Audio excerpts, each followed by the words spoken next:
Hey guys, this is Lucy and I'm back with another video on how to create 4 flyers on one page. So this is a page on Microsoft Word. So you need to keep 4 flyers on 4 parts of this page. Here, click on New, and here you will see a bar which has search for online templates. Here type 4 flyers and click on enter, press on enter, or click on this magnifying glass.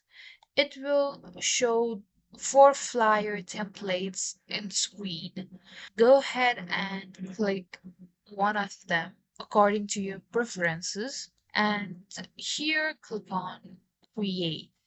So it will create 4 different flyers on the same page.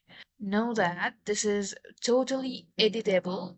Like you can change this with your text, and you can do it for every one of them, just like that.